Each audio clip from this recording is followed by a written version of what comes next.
आज हम डिस्कस करेंगे इंटरनेशनल मॉनेटरी फंड। ये एक इंटरनेशनल लेवल की ऑर्गेनाइजेशन है जो कि क्रिएटेड हुई थी इन 1944 में।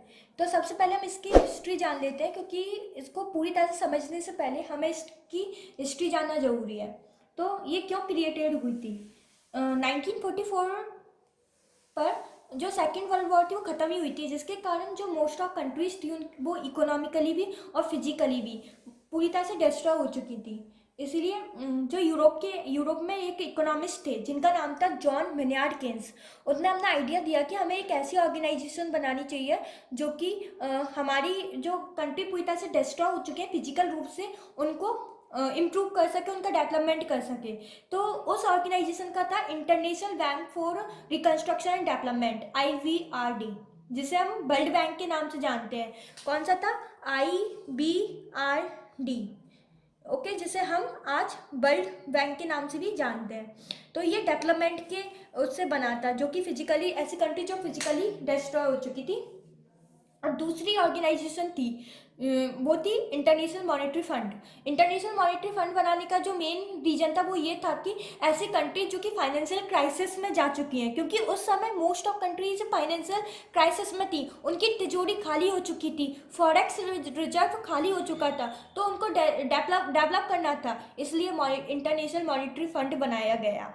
तो और एक आइडिया जॉन मेनियार्ड किन्स का ये रिकमेंड करने से पहले ये भी था कि यदि कंट्रीज आपस में फाइनेंशियली रूप से इन्वॉल्व रहेंगी तो फिर उनके बीच में जो ये लड़ाई है, ये वॉर जैसे सिनेरियो भी नहीं होंगे। इसलिए और ये IVRD और इंटरनेशनल मॉनेटरी फंड बना, जिससे कि जो अलग अलग कंट्रीज है वो आपस में फाइनेंशियली इंटरेक्ट रहे और ऐसी कंडीशन फिर ना हो।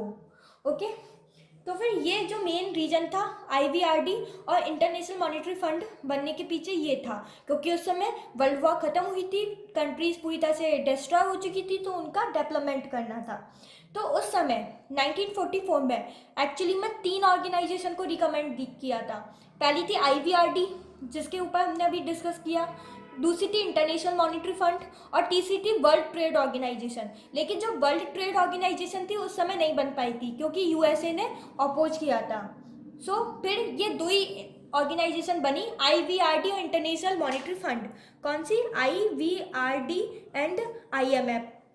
इसलिए हम इसको क्या बोलते हैं? ब्रेटन वुड ट्विंस बोलते हैं। क्यों ब्रेटन वुड को ट्विंस क्यों बोलते हैं? क्योंकि ब्रेटन वुड में ही ये कॉन्फ्रेंस हुई थी जिसमें डिसाइड हुआ था कि ये दो ऑर्गेनाइजेशन बननी चाहिए जिससे कि डेवलपमेंट हो, इसलिए इनको ब्रेटन वुड ट्विंस भी कहा जाता है। ओके, अब हम इनका जो फंक्शन होता है, इंटरनेशनल मॉनेटरी फंड करने से पहले हमें IVRD और इंटरनेशनल मॉनेटरी फंड के बीच में डिफरेंस पता होना जरूरी है, वरना हमको आगे चल के कन्फ्यूजन होगा। International bank for reconstruction and development, that is world bank, इसके लिए हम अलग से लेक्चर बनाएंगे जिसमें पूरी तरह से इसे डिस्कस करेंगे। लेकिन IMF के ऊपर आज का लेक्चर होने वाला है, लेकिन इसको समझने के लिए आपको IVRD का फंक्शन भी पता होना चाहिए। जो IVRD का जो मेन फंक्शन होता है वो डेवलपमेंट करना होता है, इसलिए IVRD लोन देता है डेवलपमेंट के लिए। जैसे कि कंट्री में स्कूल बनवाना है, या फिर वुमेन एम्पावरमेंट करना है, लिटरेसी रेट बढ़ानी है, तो ये सब किस में आते हैं? डेवलपमेंट में आते हैं। तो इसके लिए लोन कौन देगी? IVRD। और इनके जो लोन होते हैं वो बहुत सिंपल होते हैं, कंडीशन बहुत सिंपल होती है, इंटरेस्ट रेट भी बहुत कम होती है। ओके, तो ये IVRD का काम हो गया। अब हम देखते हैं इंटरनेशनल मॉनेटरी फंड का काम क्या होता है। किसी कंट्री में यदि फाइनेंशियल क्राइसिस चल रही है, फाइनेंशियल क्राइसिस का मतलब होता है कि उस कंट्री की ट्रेजरी खाली हो चुकी है, फॉरेक्स रिजर्व खाली हो चुके हैं या खाली होने की कगार पे हैं, तो फिर ये जाती है IMF के पास और ये लोन मांगती हैं। ऐसी कंट्री लोन मांगती है, मतलब गवर्नमेंट लोन मांगती है कि हमें लोन की आवश्यकता है, क्योंकि हमारा फॉरेक्स रिजर्व खाली हो चुका है, हमारी कंट्री में जल्दी फाइनेंशियल क्राइसिस आने वाली है या आ चुकी है। फिर ये IMF क्या करेगा? उनसे उनका आइडिया मांगेगा कि अगर हमने तुम्हें लोन दिया तो फिर तुम उसे किस तरह से यूज करोगे ताकि तुम्हारी फाइनेंशियल क्राइसिस कम हो और ख़त्म हो जाए। तो फिर वो कंट्री अपना आइडिया बताएगी। यदि IMF को वो आइडिया पसंद आ जाता है तो फिर वो उस कंट्री को लोन दे देगी। और यदि IMF को वो आइडिया पसंद नहीं आता तो वो अपने रिकमेंडेशन देगी कि तुम ऐसा करो, तुम अपनी इकोनॉमी में ये चेंजेस करो। अगर वो कंट्री उन चेंजेस को इम्प्लीमेंट करेगी और उस फंड को लेके जो IMF ने लोन दिया है उससे को लेकर वो अपनी कंट्री में उन रिकमेंडेशन को अप्लाई करेगी और अपनी फाइनेंशियल क्राइसिस को कम करेगी। सो ये काम होता है आईएमएफ का। आईएमएफ कब आएगी पिक्चर में? जब फाइनेंशियल क्राइसिस होता है। और वर्ल्ड बैंक कब आता है? जब डेवलपमेंट करना होता है। ओके, सो ये मेन डिफरेंस था आईएमएफ और वर्ल्ड बैंक के बीच में। ओके, अब हम इसकी डेफिनेशन देखते हैं। IMF is the inter governmental organisation. ये इंटर गवर्नमेंटल ऑर्गेनाइजेशन क्यों लिखा है? क्योंकि जो अलग अलग कंट्रीज होती हैं उसकी गवर्नमेंट इन्वॉल्व होती है, यानी कि हम जैसे आम आदमी इन बड़ी ऑर्गेनाइजेशन में जाकर लोन नहीं मांग सकते, इनमें लोन गवर्नमेंट ही मांगेगी। Okay, so IMF is an intergovernmental organization that oversees the global financial system. Global financial system means उस कंट्री की मॉनेटरी पॉलिसी, फिजिकल पॉलिसी, क्योंकि पॉलिसी दो तरह की होती है, एक होती है मॉनेटरी पॉलिसी और फिजिकल पॉलिसी। बाय फॉलोइंग, क्या फॉलो करके? Macro economic policy. Macro economic policy का ही मतलब होता है फिजिकल पॉलिसी और मॉनेटरी पॉलिसी। मॉनेटरी पॉलिसी जो RBI रिलीज करती है और फिजिकल पॉलिसी जो कि गवर्नमेंट रिलीज करती है। अब मॉनेटरी पॉलिसी को कंट्रोल करने के लिए एक नई कमेटी बनाई है, मॉनेटरी पॉलिसी कमेटी। 2016 में बनी थी मॉनेटरी पॉलिसी कमेटी। जब हम ये कमेटी पढ़ेंगे मॉनेटरी पॉलिसी और फिजिकल पॉलिसी को, जब हम इन पॉलिसीज़ को डिटेल में पढ़ेंगे तब हम इनके ऊपर बात करेंगे। ओके, सो इसमें जो मेन आता है वो क्या आता है? It is a intergovernmental organisation जो कि पूरी दुनिया की फाइनेंशियल सिस्टम को देखता है। किसके थ्रू? मैक्रो इकोनॉमिक पॉलिसीज़ के थ्रू, यानी कि मॉनेटरी और फिजिकल पॉलिसी की थ्रू, अपनी मेंबर कंट्रीज़ की। और इन particular those with an impact on exchange rate. Okay, जिनकी एक्सचेंज रेट पे इम्पैक्ट होता है balance of payment. Balance of payment का मतलब होता है कि कितना पैसा कंट्री में आ रहा है, कितना पैसा कंट्री से बाहर जा रहा है। इसको फिर इसको जब RBI या पे किसी भी कंट्री का सेंट्रल बैंक एक स्लिप पे लिखता है, पूरी डिटेल लिखता है, उसको हम बैलेंस ऑफ पेमेंट बोलते हैं। अगर बैलेंस ऑफ पेमेंट किसी कंट्री का नेगेटिव में है तो यानी कि उस कंट्री में फाइनेंशियल क्राइसिस आ गई। ओके, सो इसलिए बैलेंस ऑफ पेमेंट को ये रिव्यू करता है IMF। और एक्सचेंज रेट, यानी कि उस कंट्री की जो रुपए है, सॉरी रुपए तो हम अपनी कंट्री की करेंसी को रुपए बोलते हैं, तो उस किसी भी कंट्री की जो करेंसी है उसकी एक्सचेंज रेट कितनी है, यानी कि उसकी वैल्यू कितनी है इंटरनेशनल मार्केट में, तो उसको हम बोलते हैं एक्सचेंज रेट। ओके, तो यदि एक्सचेंज रेट बहुत कम होगी, यानी कि जो $1 बराबर, यदि मान लीजिए जैसे हम रुपए का एग्जांपल लेते हैं, $1 बराबर अगर हमारी रुपए की कीमत होगी 100 रुपी, यानी कि हमारी जो करेंसी है, रुपए जो करेंसी है उसकी एक्सचेंज रेट गिर चुकी है बहुत ज़्यादा, तो ये बहुत दिक्कत वाली बात होती है। इसलिए एक्सचेंज रेट और बैलेंस ऑफ पेमेंट को IMF रिव्यू करता है, उस हिसाब से किसी भी कंट्री को लोन देता है। तो ये इस डेफिनेशन में ये पूरी ये जो डेफिनेशन है ये मेन वेबसाइट से उठाई हुई है, बिल्कुल अच्छी डेफिनेशन है। ओके, तो फिर इसमें आपको ये वर्ड अच्छे से याद रखने की इंटरगवर्नमेंटल ऑर्गेनाइजेशन होती है और मैक्रो इकोनॉमिक पॉलिसीज़ को के बेसिस पर ये कंट्री की इकोनॉमिक कंडीशन को देखती है, फाइनेंशियल कंडीशन को देखती है और उसका जो उस कंट्री पर जो एक्सचेंज रेट है और बैलेंस ऑफ पेमेंट है उस पर क्या इम्पैक्ट है उसको रिव्यू करती है। ओके, तो ये इसकी डेफिनेशन हो गई। और IVRD और IMF को हम क्या बोलते हैं? ब्रेटन वुड ट्विंस, क्योंकि ये दोनों 1944 में क्रिएटेड हुई थी। ओके, ब्रेटन वुड कॉन्फ्रेंस में। अब हम देखते हैं इसके जो हेड क्वार्टर है वो कहाँ पर है? वॉशिंगटन DC में, जो कि USA में आता है। और इसने अपनी सर्विसेज, ये बनी तो 1944 में थी, लेकिन इसने अपनी सर्विसेज देना 1947 से स्टार्ट किया था। और स्टार्टिंग में इसमें 29 मेंबर कंट्रीज थी, लेकिन आज के समय जो IMF है उसमें 189 मेंबर कंट्रीज है। ओके, अब जो IMF था वो क्रिएटेड क्यों किया था?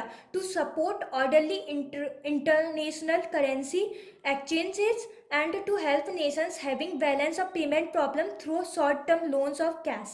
ये बात याद रखना कि जो IMF है वो लोन देती है शॉर्ट टर्म के लिए, यानी कि शॉर्ट टर्म के लिए उनका जो लोन होता है उसकी जो समय सीमा होती है रीपे करने की वो बहुत कम होती है, 1 साल से कम होती है, उसको हम शॉर्ट टर्म लोन बोलते हैं। ओके, तो IMF शॉर्ट टर्म के लिए लोन देती है, लेकिन जो वर्ल्ड बैंक है वो लॉन्ग टर्म के लिए लोन देती है। ठीक है, IMF क्रिएट क्यों किया था? ताकि जो इंटरनेशनल करेंसी की जो एक्सचेंज रेट है उसको सपोर्ट कर सके और नेशन को हेल्प कर सके उनकी जो बैलेंस ऑफ पेमेंट है ना उन प्रॉब्लम को सॉर्ट आउट करने में। ओके, तो ये मेन ऑब्जेक्टिव था IMF क्रिएट करने का, एक्सचेंज रेट और बैलेंस ऑफ पेमेंट, ये 2 वर्ड आपको याद रखने हैं। अब IMF को कौन चलाता है? तो उसकी जो मेंबर कंट्रीज हैं उनमें से जो बोर्ड ऑफ गवर्नर चुन के आते हैं, मतलब जो आईएमएफ की जो मेंबर कंट्रीज हैं उनमें से बोर्ड ऑफ गवर्नर्स बनते हैं। बोर्ड ऑफ गवर्नर्स के अंदर होते हैं एग्जीक्यूटिव बोर्ड, और एग्जीक्यूटिव बोर्ड के अंदर होते हैं आईएमएफ मैनेजिंग डायरेक्टर्स। ओके, और आईएमएफ मैनेजिंग डायरेक्टर्स के अंदर होते हैं फर्स्ट डिप्यूटी मैनेजिंग डायरेक्टर और deputy managing director, deputy managing director, ये इतने मेंबर्स होते हैं आईएमएफ को जो चलाते हैं। अब हम देखते हैं कि इसके ऑब्जेक्टिव्स क्या क्या थे। It is an organisation form with a stated objective of stabilising international exchange rate. ठीक है, ये एक ऐसी ऑर्गेनाइजेशन थी जो कि क्यों बनी थी, ताकि ये स्टेबलाइज कर सके इंटरनेशनल एक्सचेंज रेट को। ये हम डिस्कस कर चुके हैं कि एक्सचेंज रेट क्या होता है किसी भी कंट्री का, and facilitating development to the enforcement of liberalising economic policy on other countries has a condition for loan restructuring और एड। और क्या था कि जो लिबरलाइज कर देती थी इकोनॉमिक पॉलिसीज़ को, यानी कि जो इकोनॉमिक पॉलिसीज़ बनती थी उनमें जो रूल्स और रेगुलेशन थे ना उनको थोड़ा लूज कर देना, उन्हें थोड़ा सिंपल कर देना, ताकि जो कंट्रीज है वो लोन ले पाए और अपनी जो कंट्री है उसका डेवलपमेंट अच्छे से कर पाए। ओके, अब IMF is a forum of national economic policy, international monetary and fiscal system which involve active dialogue with each member country। अब देखिए जो फाइनेंशियल क्राइसिस आती है उसमें ये लोन देने का काम करती है। इसके अलावा भी ये एक कमिटी बिठाती है, एक ऐसा एनवायरनमेंट देती है जिसके द्वारा जो मेंबर कंट्रीज हैं वो आपस में मिल सकें, किसी भी टॉपिक पे डिस्कस कर सकें, यानी कि डिस्कशन करने का एक प्लेटफॉर्म भी प्रोवाइड करती है आईएमएफ। ये मोस्ट इंपॉर्टेंट फंक्शन है। और एक और याद रखना, सॉरी ऑब्जेक्टिव है, और ये ना ये एडवाइस भी देती है। ये केवल लोन ही प्रोवाइड नहीं करती, उस लोन को कैसे यूज करना है उसकी एक एडवाइस भी देती है। ओके, तो ये ऑब्जेक्टिव थे इंटरनेशनल मॉनेटरी फंड के। तो इंटरनेशनल मॉनेटरी फंड है उसमें 5 इसके बहुत लार्जेस्ट शेयर होल्डर हैं जिनने अपनी जो सबसे ज़्यादा क्वार्टर दिया था उस समय। ओके, जब ये बनी थी तो सबसे ज़्यादा पैसे किसने दिए थे जब ये इसका फॉर्मेशन हुआ था, तो सबसे ज़्यादा रुपए दिए थे यूनाइटेड स्टेट में, फिर जापान ने, जर्मनी में, फ्रांस ने, यूनाइटेड किंगडम में। ओके, अब हम डिस्कस करते हैं कि इसमें टाइप्स ऑफ मेंबर कंट्रीज कितनी होती हैं। तो सबसे पहले 2 टाइप की मेंबर कंट्री होती है, एक ओरिजिनल मेंबर, एक ऑर्डिनरी मेंबर। ओरिजिनल मेंबर कौन होते हैं, जब ब्रेटन वुड में जो कॉन्फ्रेंस हुई थी उसमें जो कंट्रीज शामिल थी उन्हें हम ओरिजिनल मेंबर बोलेंगे। 1944-1945 जब ये क्रिएटेड हुआ था उस समय जितनी कंट्रीज में शामिल थी उनको हम ओरिजिनल मेंबर बोलेंगे। ऑर्डिनरी मेंबर जो कि ऐसी कंट्री जो बाद में इसमें ऐड हुई है, बाद में इन्वॉल्व हुई है। Okay, so all those countries whose representative took part in Bretton Woods conference and who agreed to be the member of the fund prior to 31st December 1945 से पहले। ordinary member all those who became its member subsequently। okay, अब हम देखते हैं IMF has the authority होती है। अब देखिए आईएमएफ के पास क्या अथॉरिटी होती है कि वो कभी भी सस्पेंड कर सकते हैं अगर वो चाहे तो अपनी मेंबर कंट्री को, और अगर कोई मेंबर कंट्री उससे अलग होना चाहते तो वो भी रिजाइन कर सकती है। Okay, IMF has the authority to suspend any member and similarly member is free to resign. Okay, अब हम देखते हैं रोल ऑफ आईएमएफ क्या होता है। आईएमएफ का रोल डिस्कस करते हैं। अब ये हमने पहले इसके ऊपर बात कर चुके हैं कि उसका रोल क्या होता है, हम इसे डिटेल में पढ़ेंगे। Okay, focusing on its core macro economic and financial areas of responsibility, यानी कि फोकस करते हैं फिजिकल एंड मॉनेटरी पॉलिसी, एकदम जो कि कोर इकोनॉमिक पॉलिसी होती है। जो मॉनेटरी और फिजिकल पॉलिसी होती है वो किसी भी कंट्री की कोर इकोनॉमिक पॉलिसी होती है, उन्हीं की वजह से कंट्री चलती है, इसलिए उस पर ये फोकस करता है। Working in a complementary fashion with other institution, हाँ ये याद रखना कि कॉम्प्लीमेंट्री फैशन में कैसे काम करता है। अगर कोई कंट्री वर्ल्ड बैंक का हिस्सा बनना चाहती है, ओके, तो उसको आईएमएफ का हिस्सा बनना ही पड़ेगा। आईएमएफ का हिस्सा बने बिना वो वर्ल्ड बैंक का हिस्सा नहीं बन सकती, वर्ल्ड बैंक की मेंबर नहीं बन सकती, ये आपको याद रखना है। ओके, और ये क्या करती है, collection and allocation of reserve, ये कलेक्ट भी करती है और एलोकेट करती है रिजर्व्स को, rendering advice to member countries on the international monetary affairs. Okay, अब ये क्या करती है, कलेक्शन करती है फंड का, रिजर्व्स का, और इसके साथ साथ एलोकेट करती है और एडवाइस भी देती है मेंबर कंट्रीज को कि उनने जो हमसे लोन दिया है तो वो किस तरह से अपनी इंटरनेशनल मॉनेटरी अफेयर्स में उस फंड का यूज कर सकते हैं ताकि वो अपनी कंट्री की फाइनेंशियल स्थिति को डेवलप करें। ओके, और ये क्या करती है, फोर्थ इसका ऑब्जेक्टिव होता है प्रमोटिंग रिसर्च, सॉरी रोल होता है promoting research in various areas of international economic and monetary economics.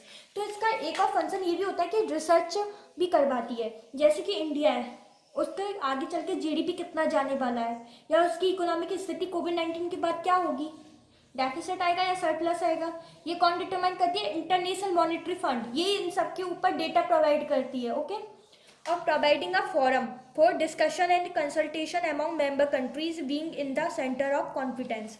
Okay, ये एक ऐसा प्लेटफॉर्म भी तैयार करती है, ऐसा फोरम भी तैयार करती है जिसपे कि मेंबर कंट्रीज आती है और डिस्कशन करती है किसी भी रिलेटेड टॉपिक के ऊपर। ओके, तो ये रोल थे आईएमएफ के। अब हम इसके फंक्शन से डिस्कस करेंगे। इसके फंक्शन, अगर आप किसी भी इंटरव्यू में जा रहे हो या फिर आपको अपनी अकेडमिक एग्जाम में लिखना भी है, ऐसे राइटिंग करनी है, तो ये फंक्शन आपको फुल मार्क्स देंगे। आप इसी तरह लिखना। जो फंक्शन होते हैं आईएमएफ के वो 3 होते हैं, surveillance like a doctor, and technical assistance like a teacher, and financial assistance like a banker. ये बहुत इंपॉर्टेंट फंक्शंस हैं। ये डॉक्टर की तरह सर्विलियंस करती है, यानी कि इकोनॉमी का चेकअप करती है कि इकोनॉमी में कोई परेशानी तो नहीं चल रही किसी कंट्री की, उन सबको ये देखती है। Gathering data and assessing economic policies of countries. और टीचर की तरह ये टेक्निकल असिस्टेंट देती है, उनको ट्रेनिंग देती है, straightening human skills and institutional capacity of country by giving technological training. तीसरा, ये बैंकर की तरह फाइनेंशियल असिस्टेंस भी देती है, यानी कि लोन भी प्रोवाइड करती है, लैंडिंग करती है टू कंट्रीज को टू सपोर्ट रिफॉर्म। ओके, तो ये इसके फंक्शन थे। आपको इसके फंक्शन में यही लिखना है, इससे आपको फुल मार्क्स मिलेंगे कि आईएमएफ के फंक्शन 3 होते हैं। ये डॉक्टर की तरफ वर्क करती है लाइक अ सर्विलियंस, और ये टीचर की तरफ वर्क करती है टेक्निकल असिस्टेंस देने के लिए, बैंकर की तरह वर्क करती है फाइनेंशियल असिस्टेंस देने की तरह के लिए। ओके, अब हम डिस्कस करते हैं where does the IMF get its money. हाँ, अब आईएमएफ के पास जो पैसा आता है जो कि ये लोन की तरह देती है, वो कहाँ से आता है। जैसे कि हम जानते हैं कि जो नॉर्मल बैंक होते हैं उसमें हम अपना डिपॉजिट करवाते हैं, तो उसी डिपॉजिट को जो बैंक होती है वो लोन दे देती है किसी दूसरी पार्टी को। तो इस तरह से ये सिस्टम चलता है। ऐसा ही आईएमएफ में होता है कि आईएमएफ में जब मेंबर कंट्रीज ने साइन किया था कि हम इसकी मेंबर कंट्री बनेंगी, तो उनने कुछ ना कुछ अमाउंट उसमें जमा किया था, तो उसको उसी को ही आईएमएफ लोन पे देती है किसी दूसरी कंट्री को। Okay, so most loans are provided by member countries के द्वारा प्रोवाइड होता है, determined by their quota which is calculated based upon a country's relative size in the world economy. अब कोई भी कंट्री है वो किस जगह स्टैंड कर रही है अपनी इकोनॉमी में, वो डेवलप है, डेवलपिंग है या अंडर डेवलप है, उस हिसाब से उसके क्वाटा फिक्स हो जाते हैं। ठीक है, कि इतना अमाउंट उसे आईएमएफ में जमा करना ही है। ठीक है, तो उस क्वाटा के बेसिस पे जो कंट्री मेंबर कंट्री वो अपना पैसा जाके आईएमएफ में जमा कर देती है, और उसी पैसे को आईएमएफ किसी दूसरी कंट्री को मदद करती है लोन देने में। ओके, और ये वाला पॉइंट मैंने आपको बताई था कि ज्वाइनिंग करते समय कुछ ना कुछ पे करना पड़ता है। ओके, अगर कोई कंट्री है जो कि आईएमएफ का हिस्सा होना चाहती है, आईएमएफ में हिस्सा लेना चाहती है, तो उसे कुछ ना कुछ रुपए जमा करवाने पड़ते हैं। ठीक है, और वो जमा कैसे करवाती है, वो कंट्री उन रुपयों को कैसे जमा करवाती है वो फिक्स होता है। जैसे कि 25% जो उनका क्वाटा होता है ना, जब ज्वाइनिंग करते समय उन्हें मेजर करेंसी में देना पड़ता है। और मेजर करेंसी कौन सी आईएमएफ की, यूएस डॉलर, ब्रिटिश पाउंड, येन। ओके, पौंड में ब्रिटिश पौंड, चाइनीज येन, युआन, इन सब में उनको जमा करवाने पड़ते हैं 25%, और 75 उनको अपनी खुद की करेंसी में ही पेड करना पड़ता है जब ये ज्वाइनिंग करती हैं, बाद में नहीं, at the time of join. यदि कोई कंट्री मेंबर बनना चाहती है आईएमएफ की, जब ही ये सब पे करना है, वैसे उन्हें कोई नीड नहीं है। ओके, और new agreement of borrowing. New agreement of borrowing क्या होती है, इसके थ्रू भी आईएमएफ के पास पैसा आता है। मान लीजिए आईएमएफ को पैसे की नीड है, तो वो अपनी बॉन्ड बेचती है, वो अपनी जो बॉन्ड है वो मार्केट में निकालती है और उनको बेचती है, ताकि कोई भी प्राइवेट इन्वेस्टर्स हो वो उसमें रुपए लगाएं, उनको खरीद ले, उन बॉन्ड्स को खरीद ले। जैसे कि आरबीआई करती है ना, गवर्नमेंट बॉन्ड को बेचती है, फिर उनसे रुपए लेती है। अगर इन्फ्लेशन आता है तो फिर मनी में इन्फ्लेशन को कम करने के लिए वो मार्केट से रुपए को लेने के लिए बॉन्ड बेच देती है। तो इस तरह से आईएमएफ भी बॉन्ड को बेच देती है, और उनकी इस तरह की बोरिंग को हम न्यू एग्रीमेंट ऑफ बोरिंग बोलते हैं, NAB। तो इस तरह से जो IMF है उसके पास पैसा आता है। ओके, अब IMF के पास जो सबसे पहले जो कंट्री थी जिसने सबसे ज़्यादा रुपए लगे थे वो थी USA। अब जिस at the time of creation जो IMF को क्रिएट करते समय सबसे ज़्यादा पैसे दिए थे वो USA ने दिए थे, और फिर थोड़ा थोड़ा पैसा मेंबर बनने के लिए बाकी कंट्री ने दिया था, क्योंकि उस समय सारी कंट्रीज की हालत ख़राब थी, फाइनेंशियल हालत ख़राब हो चुकी थी, इसलिए जो सबसे ज़्यादा कोटा था वो USA का था, क्योंकि USA की इकोनॉमिक कंडीशन ख़राब नहीं थी। इसलिए आज सबसे ज़्यादा वोटिंग पावर भी आज के समय में USA की है, क्योंकि USA का सबसे ज़्यादा कोटा है, इसलिए सबसे ज़्यादा वोटिंग पावर भी USA की है। यानी कि जब कोई भी कंट्री IMF के पास लोन लेने के लिए जाती है तो उसको इनडायरेक्टली USA के सामने हाथ फैलाने पड़ते हैं कि हमें लोन दे दो, क्योंकि सबसे ज़्यादा वोटिंग पावर किसकी, USA की है।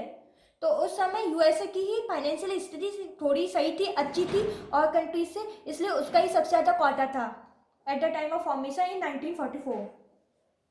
अब हम देखते हैं कि इंडिया ने कब IMF को ज्वाइन किया। तो इंडिया ने 27 दिसंबर 1945 में IMF को ज्वाइन किया।